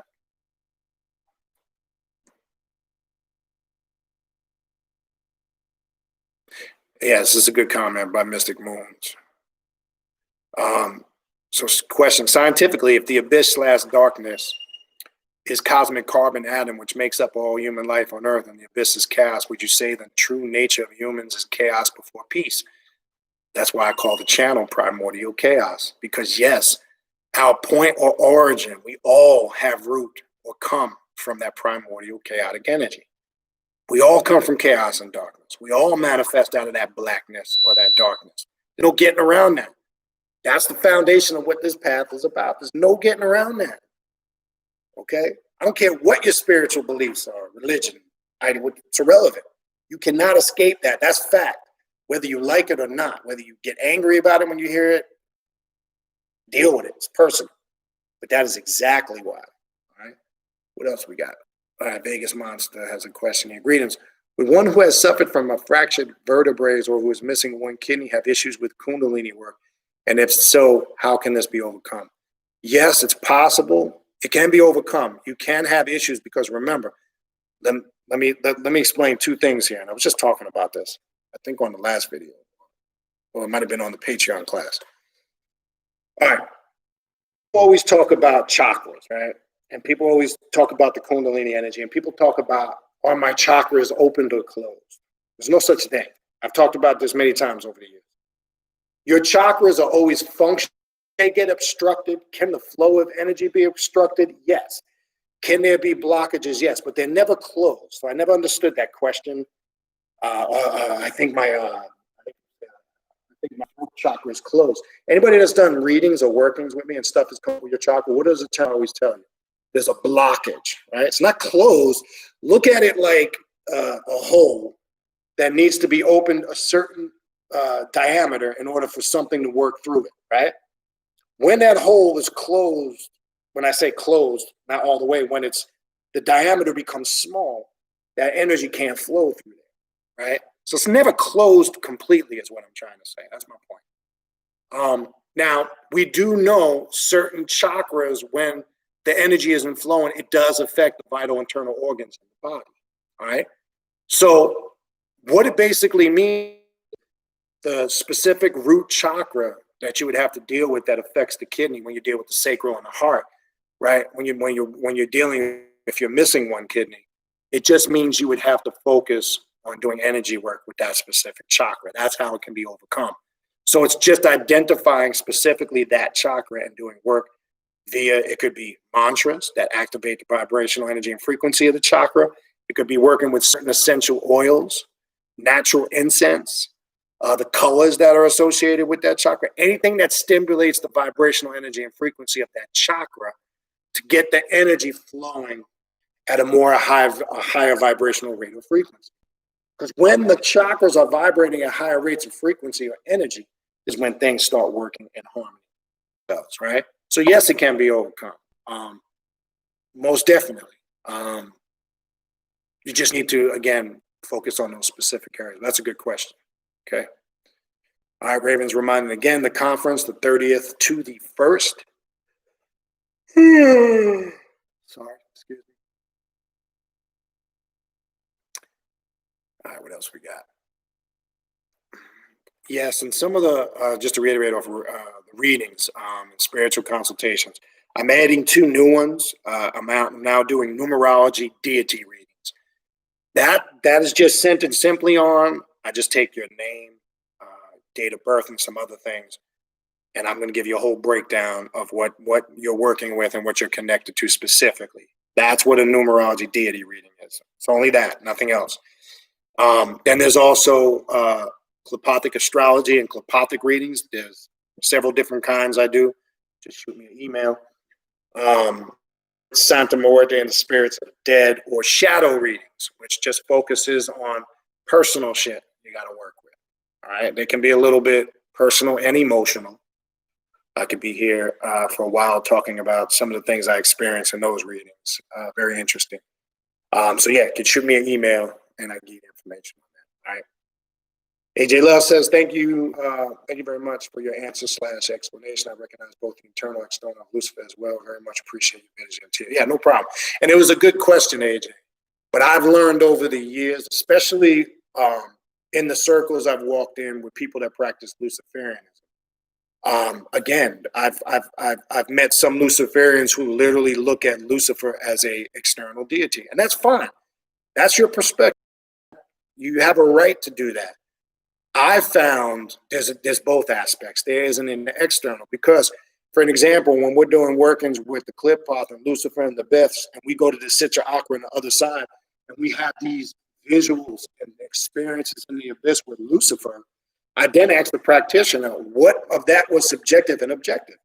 Because there is a manifestation of an experience that appears to be external, that separates from yourself, because what it means that it's internal, the people that come with that aspect, because it does start in your mind. You do have to access higher portions of your intellect or psyche to connect on that level. And then these spirits and demons manifest. So you're manifesting them, but anybody tells you there's not some external aspect to it, then I'm not really sure what they're talking about. Maybe everything, I have no problem agreeing with that. It's all mental, and mental is all that. It all begins in the mind, no doubt. That's a fact. But it's going to vary from person to person. But I say it was a good question.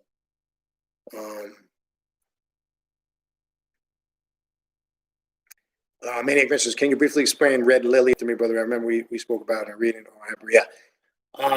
Yeah. Well, thanks. My little guy Sunday, we're having a little one. It's going to be 7. Right? It's going to be God, right? Becoming the age of God, according to the method. Stop. Yeah, we talked about Red Lilith, and that was in your shadow reading. Red Lilith deals with, we talk about an aspect of Lilith that rips apart the individual internally to bring about change that's necessary. Red Lilith, because she's described with the color red, because red deals with passion. And there's a very passionate energy when one accesses Lilith through the Citra Aqua or the other side, how she can internally go to work on the individual for the simple fact of bringing necessary transformational change. And not all of it is easy. When I mean easy, I'm saying you're going to go through some life changes, change of social circles, friends, could be career, business, finance. And some of those things can come on very suddenly. So long story short, Red Lilith is a very aggressive, change-forming aspect of Lilith when the individual taps in the shadow self. And when red Lilith appears in the shadow reading, for some individuals, that's what it means. It just means that person is at a point in their very life at the moment that they are going through serious drastic change. Not that it's coming, not that it's going to come in a month or two. You are there. Anytime red Lilith appears in the shadow reading I'm doing for a client, that means red Lilith is around the individual in their life. And the individual will confirm with me, yes, they're going through some serious shit. In detail, not just some speculative bullshit. They're going through some serious shit, whether it's separation, spouse, it could be issues, career, job, it could be relocating and just changing a whole bunch of drastic things in their life, family problems. List goes on and on. So that's the quick breakdown of red Lilith, but we'll expound on that more. All right. Yeah, artificial intelligence is a major influence. Everybody's promoting it. It has its ups and its downs. For learning purposes, I agree with some of the programs. Like, for an example, if you want to educate yourselves, like they have AI intelligence programs to see parts of Egypt and in the pyramids that you could see that you're able to see now when you can't get there. But it's also taking away our creativity. So there's ups and downs to it. We have to be careful. Yeah, don't forget to check out the Patreon page, patreon.com/Baniti, Baniti. Maniac Mitchell says, how do you feel about taking pictures of your altar space or videos to the public? Some I know wants to know because they get attacked for doing so, like it's bad or unacceptable. It just depends on how it's presented. Now, I know in Ifa and Santeria, they tell you, oh, you can't do that. It's wrong. That's all religious bullshit. It just depends on what you are presenting and what you're showing. I do it to a certain degree, but I'm not going to show the exact any personal ritual that I do. Now, as far as on the Patreon page, we do group workings together, but nothing beyond the aspect that anybody publicly is going to see. I just basically think that's more of a religious concept. I do hear people in circles saying they get attacked. Now, I don't recommend it's something you do frequently.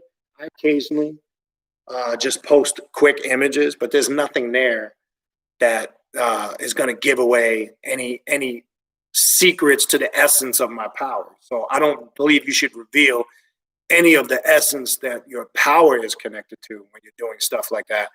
But I don't really have a problem with it. I just don't recommend you do it constantly. So I'll do it periodically. I have a few even on my Instagram, a couple quick snaps, live quick videos of images of the altar after rituals.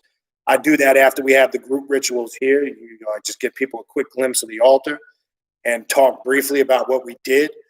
I don't have the insecurity and the fear of that bullshit. I'm not worried about anybody attacking me. As far as if you got an issue with it, go fuck yourself. I really don't care. It's basically irrelevant to me. I'm not doing it for you. Just don't look at it then. And then the question is, what's your problem with it? If somebody comes at you like that, again, I know in certain circles like Santeria Ifa, they say, oh, it's a sin. Sin from what? Oh, you shouldn't take pictures of the Orishi. They don't like that. Why, you fucking talk to one, literally? They told you that bullshit? So it just depends on the person who's saying that, what school of thought they're coming from spiritually. But my perspective on it, I don't have a problem with how you're doing it. It's more so how you do it and in the way you're doing it. I wouldn't be arrogant and just overindulgent with it and long-winded with it. Then I think that's something you shouldn't do. Again, I do it occasionally. It's brief glimpses, maybe 30 seconds. That's it. So I think it's just the way you do it and how it's presented and how often you do it. But I don't have a problem with it personally. I think it's personal. It's up to the individual. Well, that was a good question. All right, what else we got? All right, I'm trying to get to a few more. I don't know if I can get to all these.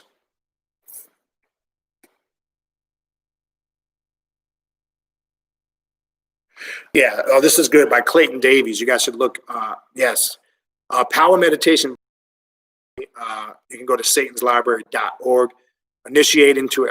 If I'm familiar with Franz Barden and some of his work. That's a good, appreciate you sharing that. Never even came into my mind over the years to put anything of his out there. But yes, check that out. Actually, even on Scribe, you can pull up some of Franz Barden's works. I would definitely check that out. Definitely. All right, what else we got? Katay Mama says, do you utilize northwest, east, south? Yes, but not in a banishing, but we do that with the Hermetic Circle, and we do that when we open the Draconian Temple, because in the Draconian Temple, remember, you're dealing with the main patriarch gods of the void, like Belial is the north, Set or Satuk represents the south, right? Lucifer represents the east. The above and below is Lilith and Hecate. What we're really doing is, it's not so much the directional, traditional way they do it. I just was doing this with some of some of my students in the mentorship program are working this now. It's the 8-pointed star of chaos. What we're doing is conjuring up. We work with it how we create the 8-pointed star of chaos to tap into the primordial chaotic energies, and we bring that primordial chaotic energy into our ritual space. Because a good black mad that works with the primal chaotic energy and manipulates it to work in their beneficial favor. But the real power is in that real primordial chaotic energy. So yes, we do work with it in that sense. Not how some people like in banishing or they go for winds. That's more traditional, Kabbalistic, metaphysical stuff. I don't really deal with it that way, but it's a good question. What else we got? Yes, chaos was before what we know as primal creation. I appreciate the testimonial by Maniac Mitchell. It says readings are fire. Wow, definitely get them after my demonic integration. I appreciate that, brother. What else we got? Maniac Mitchell said, Red Lilith really turned mad shit upside down. I'm going through it now in court due to anger, cutting back mad family and friends in my career and money down. Yeah, Red Lilith's no joke. And the Red Lilith was all around you. Yeah. VL's Corner. Check VL's Corner music out. Oh man, L Bones, I believe. I always butcher your name. Type in your link to your music too. Yeah, Red Lilith. He confirms Red Lilith will turn that shit upside down. All right, we got 2 more. I'm gonna get to here and wrap it up. I'm at the bottom here.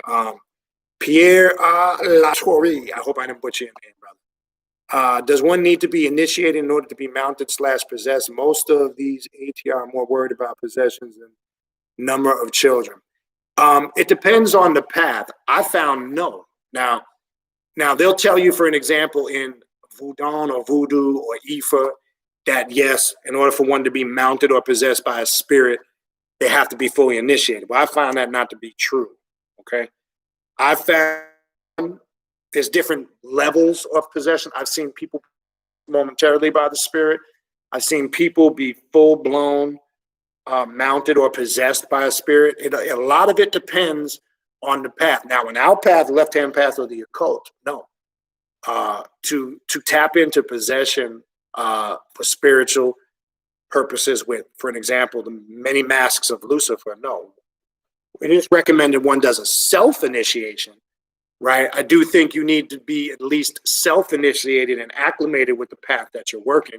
And we utilize the practice of self-initiation on this path. But none of that traditional shit where you got to pay thousands of dollars to be initiated under some Obar or under some Babalao or a Padrino or Madrino, all that stuff. If you're into that traditional aspect, then that's your call. That's your choice. But I've seen over the years in many paths, no, it is not necessary. Now, you said something here that most of these abbreviate like on ATR, I'm more worried about possessions and number of children. I'm not really sure what you're referring to there. Maybe you can clarify. All right.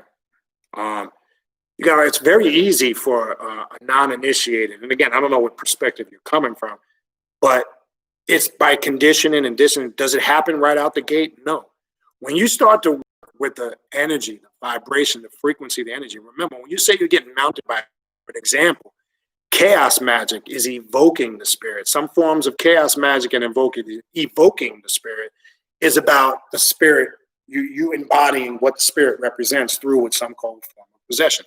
So it's done through a series of ritualistic practices. And it's about, again, raising your vibrational frequency in line with the frequency of that spirit. That could be Samael, that could be Azazel, that could be Lucifer. The list goes on and on. Does it happen right out the gate? No. It takes a lot of discipline, time, and study and spiritual practice. I'm not going to go like per se here right now in depth, word verbatim, but I do show, again, on the side in the right setting, students how to do this. If that is your calling. Is that for everybody? No. Some people have come down here over the years and seen rituals, and to them it can be quite disturbing because they don't understand it. We've had a few experiences down here. We had one where I'm going to get into that. It takes an understanding of it, because that word and that concept has become labeled so negative because people don't understand it. I'm just speaking as a whole right now. But yes, it is very possible with discipline and time. Now, again, if you're coming from more of a traditional spiritual system, they're going to tell you no. Oh, you need to be initiated. You need to have, somebody has to put that ashe or energy on your head through this ritual and that. Well, if you accept that as the only means, then that's your opinion. That's your, understanding of it, and that's fine. And I've been the traditional route. I've been initiated in Palo and Ifa and all that stuff. So I know both sides of it, but I've also experienced that same power utilizing non-initiated traditional systems. Okay, so yeah. So hopefully that helps. But that'd be a good. You actually motivated me to do just a class on that. Maybe we'll talk about that next time, because that really needs a little more time to focus on. All right, I think that's it. We're going to stop right there. We're at the bottom for the sake of time. I went probably 20 minutes over. It's time for me to wrap it up. I appreciate all you guys tuning in.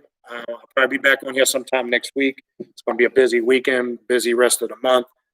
Hopefully I'll see some of you guys participating in the conference at the end of the month. I know some of you have already signed up.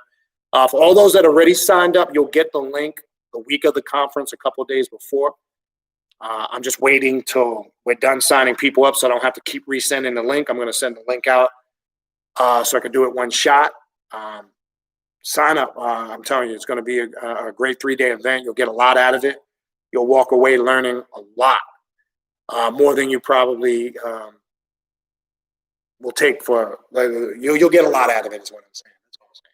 All right. I appreciate everybody's support. Thanks for tuning in. Don't forget, check out the Patreon page, patreon.com/Baniti, Baniti. And I'll talk to you guys soon. Infernal blessings.